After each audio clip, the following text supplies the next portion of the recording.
So I'm Mike Rigby. I'm General Manager and Regional Vice President of WhiteWater, a Canadian company that designs and manufactures water parks and all the fun stuff that you see around you. Wow, and what are you doing in the region? We're doing a lot. We've actually been in this region for over 25 years, so dating all the way back to WhiteWater was one of our first projects in the UAE, and since then in the UAE we were heavily involved with Atlantis, Yas Waterworld, Legoland, Laguna, and more recently there's a project in Qatar which is breaking all sorts of records with an 80-meter tall tower. It's an old oil rig with, made to look like an oil rig with slides flying off it in all directions, and that's the tallest in the world, and it's truly spectacular. So that's what we've done, and then what we're doing is even more exciting. So everyone knows that the focus that Saudi Arabia is putting on tourism right now, and there's a lot of projects ongoing. So you'll have seen that the Qiddiya Six Flags project, which we're fortunate to have some involvement in, and then there's a lot more prospects that we can't talk about at all, but I'm sure in the near future there'll be a lot of exciting announcements to come. That sounds incredible. And over that period, how have you seen things change?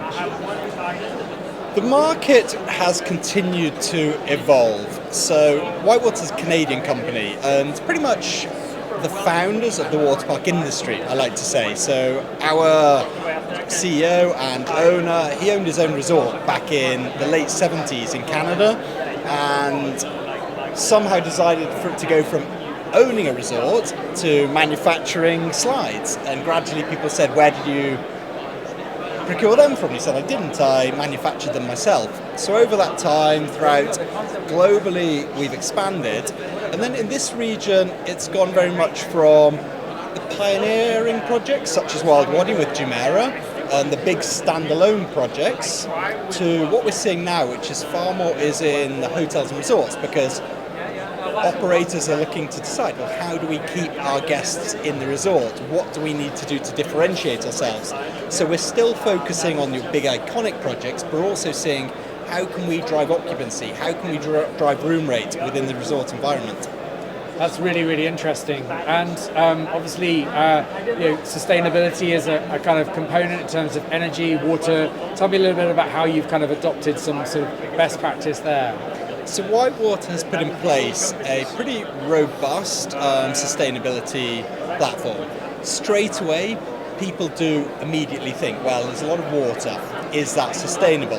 And there is a certain element of truth to that. However, WhiteWater, we have more than 100 engineers in Canada, so we're constantly looking, how do we evolve our attractions to use as little power, use as little water as possible? So much as you see these slides behind you, every single one of these will be simulated before it's actually put into manufacture. So that's seeing, how do we really limit the water use? How do we limit the power use? How do we use materials that we can potentially reuse in the future? So believe it or not, a lot of our old slides are being used for dog parks and other fun purposes that at least they're a reuse for a longer period. Fascinating. And what's been the response here at the Future Hospitality Summit? I think there's a lot of intrigue. We are quite distinct from a lot of the other companies that are exhibiting at this show.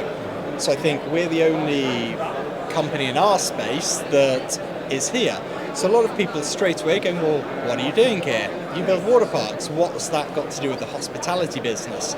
But we then come in going, we're here to help you from a financial perspective as well. So those points that I made earlier, that we're able to drive occupancy, we're able to drive room rate, we're able to drive secondary spend. So I think the response has been an intrigue from the people who've come, who initially are just looking at fun, but then actually when they start to dig into the business case behind it, to saying, this is interesting, we want to learn more. So hopefully it's a bit of an education piece, and we like to think that a lot of the operators and hotel owners are going, well, actually we should explore this option more.